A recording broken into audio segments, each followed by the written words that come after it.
Good day to you. Today I want to open up a discussion.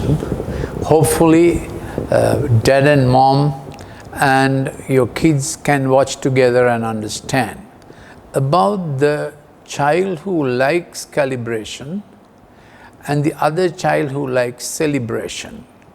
So some children are word processing because they do executive empathic thinking with the prefrontal cortex, and then they do initiation, navigation, successful end conclusion and reward in that management planning way, because they are wired up like that.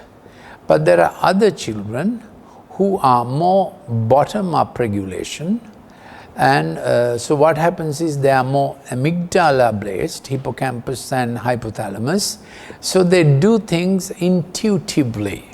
Usually they are called creative children. In the older nomenclature they were called right brain children. They do things intuitively and they do things as they go along. They do things as they like to do. Managing a child who is more for celebration, doing the thing he likes to do, she likes to do, and managing a child who understands management, gets on to it and he wants to do it to a finish, two different propositions, and you must be able for both, because you may have a son who is management style and very particular with detail, thinking type, intuitive, empathic, inside kind of thing. He wants to mind his own business. And you may have a daughter who is very chatty and very relational and therefore vivacious and feels like a little flower trampled if she is crossed. So that's the amygdala kind of based child. So their temporal lobe is quite active.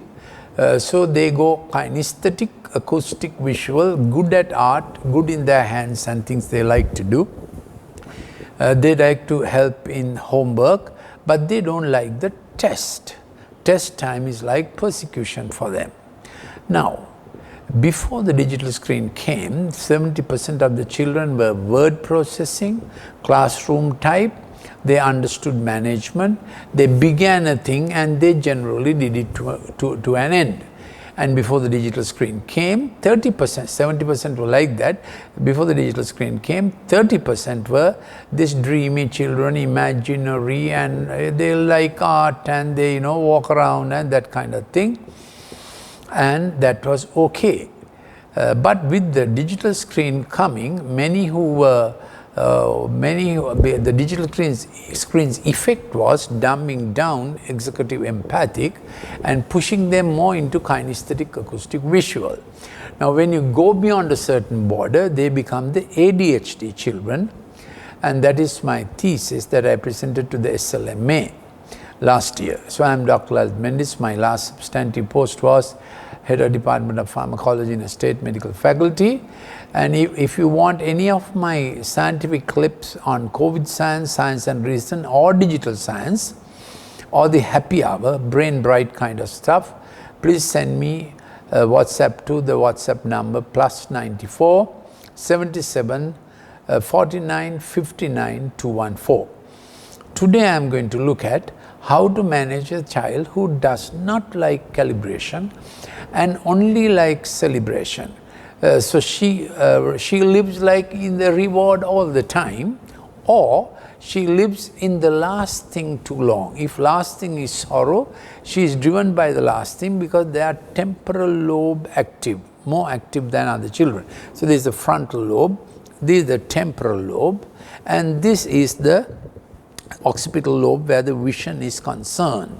So the executive empathic planning is in the frontal lobe, dorsolateral part, and the other kind of thing, that is do things as you go along, very connected with the environment, very connected with the emotions, very connected with color and sound and kinesthesia.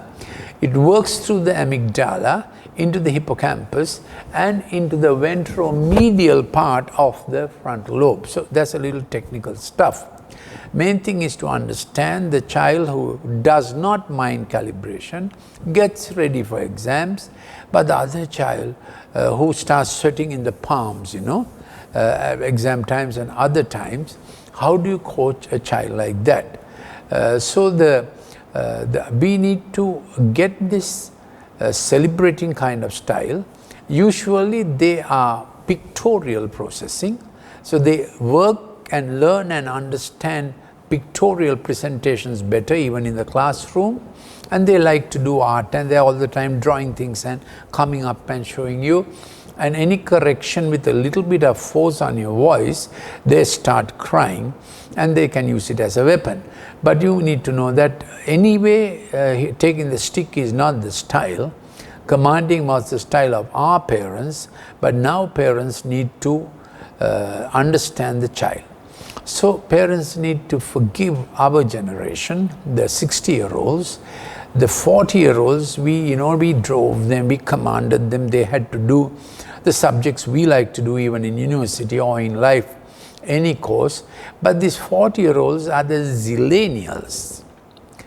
We were the baby boom generation, the X generation, who were all gung-ho to change the world. We had courses and we did better than our parents. We earned better than our parents. We had visibility, audibility more than our parents, the 60-year-olds, the X generation. The zillennials are before the millennials. The zillennials still understand the fathers. They are a bridge generation. The 40-year-olds, some are coming to 45, to their half time. And now we need to apologize to them and say, you need to spend time with your kids, because we did it commanding style. Now these parents are very career conscious and they don't give much time to their kids. Also not because of their career consciousness, also because it's earning enough livelihood is quite a battle in a world of recession. And then when you fix up your demand or your need mode to very high levels, then you have to work very hard. So you leave home at 6 o'clock, 6:30, and then you are back home after, and then you have made gym part of your life, the Rotarian and the JCs, and all that comes before the child. So we are breeding a keyhole generation of children, which is not good. So we need to get back to hugs, and we need to get back to sit down and a happy hour at 7 p.m. That is generally true for everybody, but particularly for this child who is so dependent on appreciation and feedback. Those children need you more than the other kind of child, though both kinds need. So what is the first kind I said? They are the planning mathematical children, management children. They understand mathematics. That's the first kind. They are generally word processing and can manage. So from young days you need to tell both kinds how to keep their table, how to keep their bed, how to keep their book rack, toy racks, and this row for whatever. So you are teaching them management, but you will find the one is able to do the management, the other is not so able to do the management. Everything is everywhere, and if you say whatever, they'll immediately fold up. So you can never speak to them like that. No child should you speak to them like that. But the management child can package a bit of tough correction. But the other child, the kinesthetic child, the amygdala child, the imaginary child, she can't package that kind of correction at all. So I'm looking at the calibration child who can manage tests, exams. That's why calibration. They understand world is about you do some measure of things, you do the initiation, navigation, successful and conclusion. In conclusion maybe project conclusion or maybe the exam. They don't fear it terribly. Nobody liked exams very much other than unless you are a nutto like me that got my adrenaline going and I was waiting for the exam. That's a different matter. So they are into initiation, navigation, successful and conclusion, and reward. Now those are the calibration happy children. But as I told you, there is the celebration happy child. She thinks anything is to be celebrated. She is not available for calibration.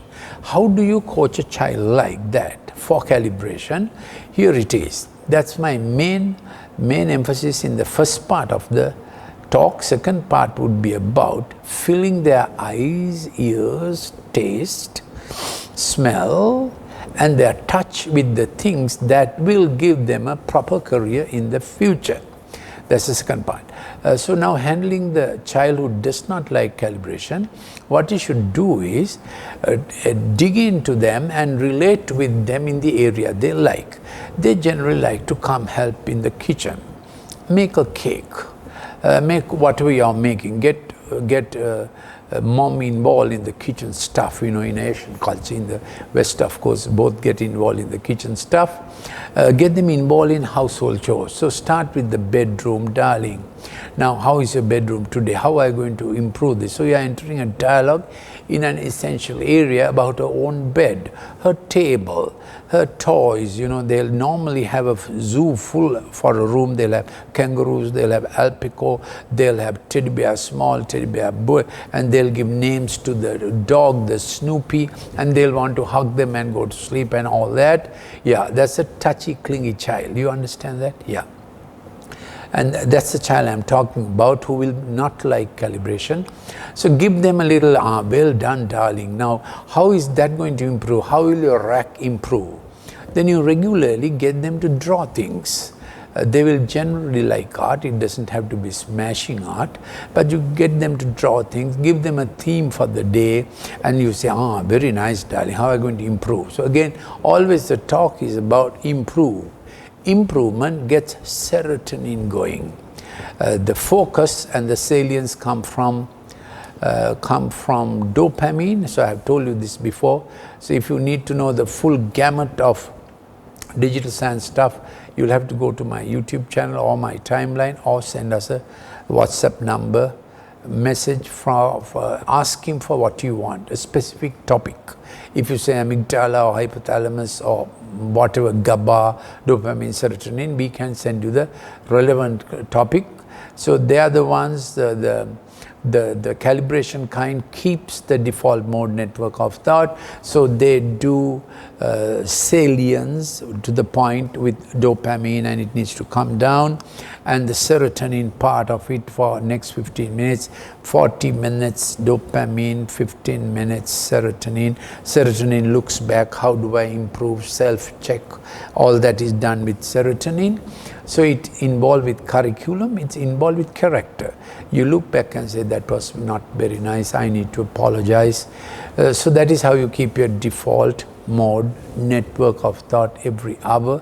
I have told you this before, if you do that, you don't get Alzheimer. That's by the way. But today's talk is about managing your non-calibratory child who always wants to celebrate.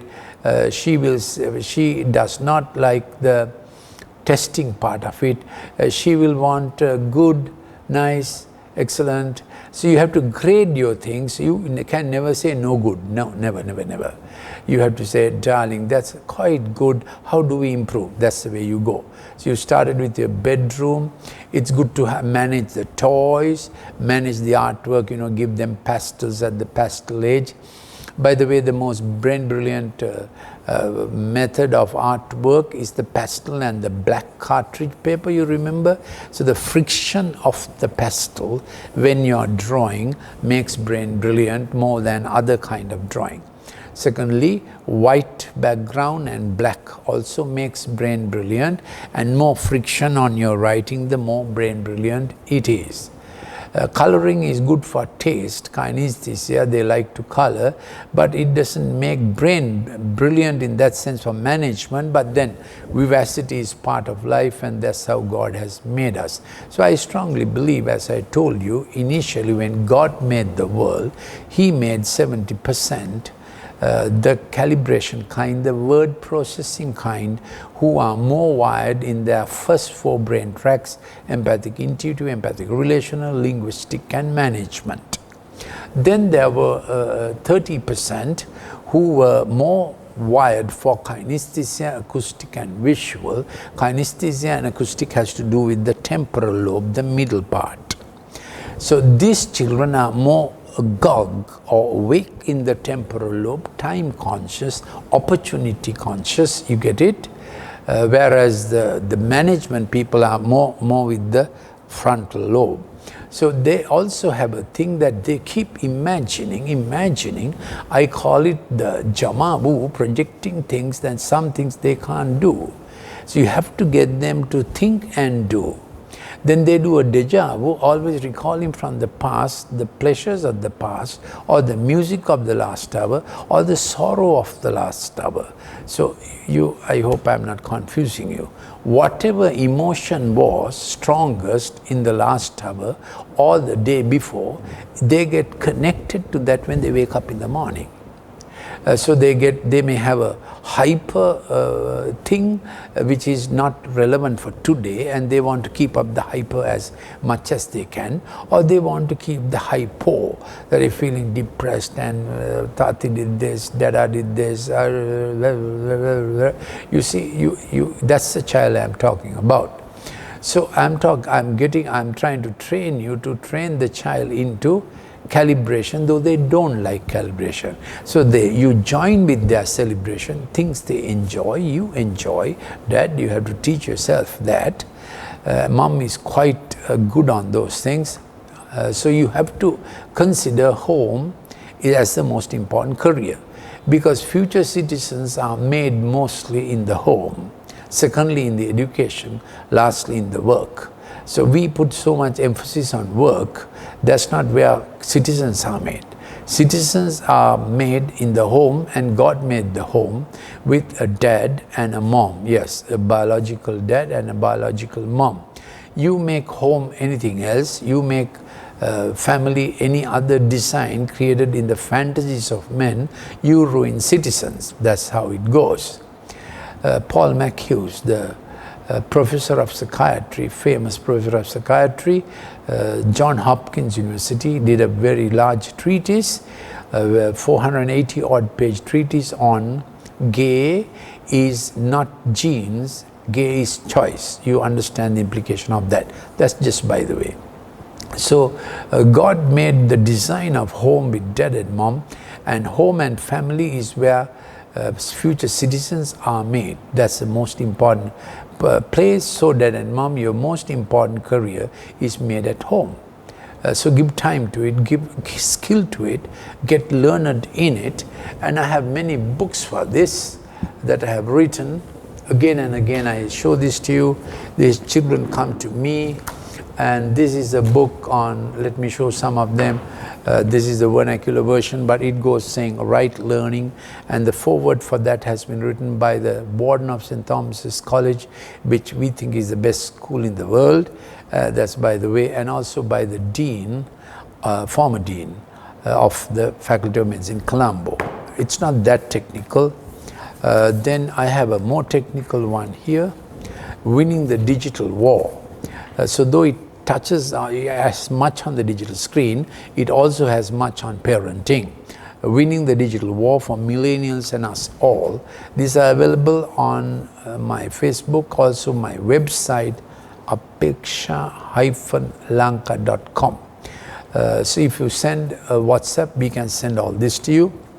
This is Mom and Dad on Mistake Management. All are written in a style that you read a page a day with your kid. You understand? Okay.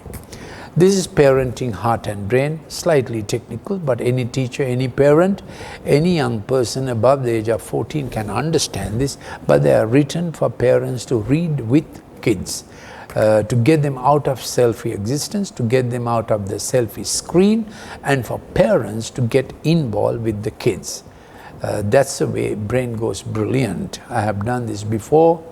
First 3 years they bond with mom, so that's why this theory goes that they get the mom's brain, which is not technically true, but they do get the bonding of first 3 years of life, which makes brain brilliant, mostly from mom.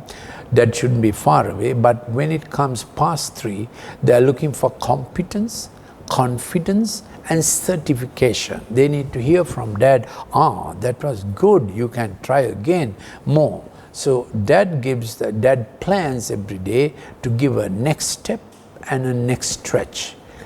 Next step and a next stretch.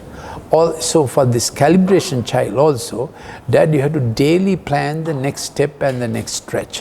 Whether it is in fun, entertainment, games, cookery, studies, you have to plan it. Mom will manage the present, dad manages the future. Got it? Mom manages the present, dad manages the future. Of course, without managing the present, there is no future. So kids who didn't have a dad close up, or kids who didn't have, who had a family fracture with the dad, they become very not so confident about facing the world. They go inside. The kids where the mom was not there, they have problems with intimacy, the inside world. A mom helps them in the social networking and the net bonding of the heart. That's what mom helps them. So I have told these things repeatedly, but I thought today I'll put it into one talk with the emphasis on the child who finds calibration difficult. I told you already, you set up for this child calibration or little courses of tests or little projects where you are giving them a markup or you are giving them assessment without telling them it's an examination. You can do this with an aquarium, getting up the fish thing, how many fish and what to do with fish, and so the fish is part of the timetable, so you have to give a timetable. That's the thing. From the time they wake up, first hour, second hour, especially with schools closed and kids on Zoom and screen, they'll get completely digitized. You have a battle on your hands, so make up a timetable. That must include preparation of their breakfast, arranging their bed, arranging their table, arranging their rack, arranging their playroom, and then helping with the cooking at different times. Then they must sit always for breakfast time, lunch time, and if a parent can sit, it's wonderful. And in Asia, of course, you have grandparents, and Asian grandparents are extremely happy to be grandparents, yes. So also research shows that grandparents active with grandchildren, they don't get Alzheimer. So that's, by the way, I'm talking about the timetable, so that every hour them having to do something. Then afternoon you go to arts, crafts. So in our Colombo Empathic Learning Center, we do a lot of arts crafts. Then board games. Board games gives them an idea of there is a test. They will cry when they lose a little, but support them. And if there's a very strong sibling like my grandson, who is very gung-ho for management, then you have to quieten the fellow and to concede victory a little, You have to, so board games are great help. Also carom. Chess is not for everybody. If you can learn, if you know chess, sitting with your kids or grandkids for chess is a good exercise, but everybody can't do it. Table tennis is a very nice thing if you can afford a table tennis table, and if you have room in your garden or in your garage. It's remember, take aim, carom, at the level of your eye, you take aim, take aim, take aim. Same with table tennis, it helps you to take aim and gets them off the screen. Cricket is very good. I have told you this before. Hang a cricket ball in a sock, and usually way we got our eye into the ball, and we put a mirror and to see that our bat and pad work together. It doesn't have to be that technical, but the talk of the suspended ball. If it's a leather ball, it's better talk, or a cork ball, tuck. And then I have told you before, have on the floor choir roped, the Lanu Pedro kind of thing, barefooted if it's a country like Sri Lanka, or during summertime. All those things, the rough surfaces, wires brain better. But today I didn't mean to talk so much about brain bright. I want to talk more about managing the calibration child. So when afternoon comes, afternoon also there's opportunity for calibration, how they keep a garden, plot of garden, and encourage them. Fruit is better than vegetable or flowers, because fruit you can eat, fruit you can see. But anything, any garden thing, any sports thing, any game thing, the pet. Other thing is the pet, giving them an assignment of looking after a pet. They get quite involved with pets. Now these are not substitutes for your hugs, but these are things that they have a plan of work for morning 6 to evening 6. Then of course you remember my 5 laws of the digital screen, very applicable to the child who is always into celebration and kinesthesia, acoustics. Is already on that side. More of the screen will make it very difficult for them. More of the screen for the management child, the calibration fellow, will make him nasty and ruin his studies also. So screen must be minimal, other than for the studies you have to do on the screen these days. I've done an entirely different lecture on how to minimize digitization while studying on the screen. If you need that clip, just give me a WhatsApp. At the moment, I'm trying to manage the child who does not like calibration.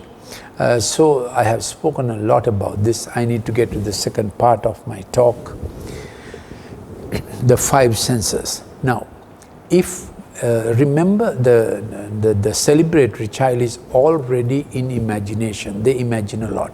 More they imagine and they don't do, it becomes a character problem and a curricular problem. So what they imagine, they must do. Make it with their hands. So the cartoons, put them into, and even the digital games, put them into spook, magic, fantasy, unreality, sci-fi. That's an addiction. I have met kids who have got addicted to sci-fi books without the screen. We have had to treat them. Of course, treating means empathic learning therapy, empathic motor therapy. In our complex, we have 3,600 square feet of rope works. I hope with this that we'll be able to run a clip. We'll be able to run a clip on the empathic motor center we do. A lot of work. We do kids bakery to get the celebratory kind of kid to be occupied with, so they make food and they eat it at home also. These are things you can do. So what fills their eyes will affect their character. So you have to take care that digital games or sexual innuendos, sexually explicit stuff, trailers keep coming. So I always advise the parents to keep a tab on the digital life of your child. I know a friend of mine in Germany. He has 2 sons. He's also a physics man, sound engineer. He keeps his son's digital behavior on his computer. Now, you may be able to do it if you start it early. Even otherwise, you need to keep some tab. So, no digital gadgets to be taken to the bedroom in the night. How did that sound? They'll throw a tantrum. So, you have to start early. Good law, no digital screens in the bedroom, if you can develop that early. Yeah. Then limiting home Wi-Fi, and it's a technical subject, but you understood the thing. My point is that more digital games and fast cartoons, they are on the screen. They get spooky, imaginative, speculative. They don't get down to doing something properly. I call it jamavu. Their life is in the future. Deja vu is they are all the time recalling the last digital game, last platform. They are amygdala driven. They are driven from the last hour of digital activity. They are not thinking. The screen is driving them. I have told this before. A screen plays them. They think they play the screen. No, screen takes the first move, they follow. So they lose their decision-making capacity completely. Minecraft claims otherwise, but it does the same thing. It's not only the pixel screen, it is also the blue light. It is not only the program, it's what the pixels do on the brain tracks. I have done this before. I have a clip called 7 Juices of the Brain. Please ask for it, then we can send it to you. So I'm not going there today. I have tried to manage the calibration. The childhood doesn't like calibration, is all for celebration. So whatever fills their eye affects their character. If too much imagination, fantasy is filling their eyes all the time, they won't get down to productivity, they'll lose it. So you have to watch what fills the eye, what fills the ear. If they get on to classical music and deep thinking times, they can be like sleep. Deep thinking times generate delta waves. Now, if they get on to the kind of music that stimulates the temporal lobe, ching, ching, ching, ching, ching, ching, ching, ching, then they will not be studying anything. They'll be driven all the time from the music of the last hour. And this talk about I study better with music is completely rubbish. Nobody will study better with music when studying no music. When studying no screen. Fact is, even when the screen, TV screen is playing in the house somewhere else, studies will be affected, memory will be affected, the study process of recall, study process of collation, connection, storage, recall, application. All five will be affected by the TV screen anywhere in the house. And it will be affected by the LED lights. So at least where the child is studying, try to make it CFL warm glow. More LED lights, the more memory study process getting interfered, besides other health effects related to melanin. So my 5 laws quickly, I should have given it a little earlier. No screen, unnecessary screen after 6 p.m. It will disrupt melanin. No screen while food is on, because food time is the most brilliant time, the best time for habits, best time for memory development and recall. Never, never, never, no screen during food time. This is applicable to parents also. Then no screen more than no screen under the age of 3 at all. That's a recommendation of the American Pediatric Association. You cannot learn languages from the screen. What you learn is parrot-like repeating. Many kids come to me after the age of 7 because they have been on the screen. Parents thought they are very smart, talking, rhymes and poems, all was memory. It was not grammar formation, it was not phoneme learning, and at the age of 7 they can't write. They are angry, they can't even talk, express themselves, because they lost their capacity for parrot-like talking. So first 3 years you pick up 2 languages effortlessly. 2 languages effortlessly in the first 3 years, because that's God's design and that's God's gift. So 4th law is that no screen time, rapid screen time more than 25 minutes at a sitting. I would say try to negotiate for the whole day. Why I call rapid screen time is fast cartoons and digital games consume a lot of pixels, and that will accelerate the brain tracks the dopamine. Yeah. Finally, if you have any more LED lights alongside the screen anywhere, the blue light thing, blue frequency adds on to all the other issues that brain will have with the digital screen. So finally, what's happening is when people are digitizing the world, they are creating a world after their imagination. And now the world was designed by God according to His imagination. He set the world in a family. And what the digital screen has done is separated mom and dad, separated parents and children. I did a clip, part 1 was on the ways in which relationships have changed. Part 2, this one is about how our 5 senses have changed, acting on us because of the present scenario. My first clip I titled How Relationships Have Changed because of the present lifestyle. So let's recover the pattern that the Good Shepherd gave us in the home to raise up future generation and raise up our future. After all, what else do we live for? What else do we invest in more valuable than our children, isn't it? So may that hope rest with you. And I have always said there has to be a mistake management time with this generation. It's the best time to invest in them because they know everything. They know more than you know. And they act like that, and certainly in the digital screen they know many things more than we do. So it's a mistake management time. Dad has to sit and apply the principle of the Good Shepherd, that he took our mistakes, he took the negatives and gave us the positives. So mistake management time is absolving error and absorbing error and absolving the person. Absorbing the error and absolving the person.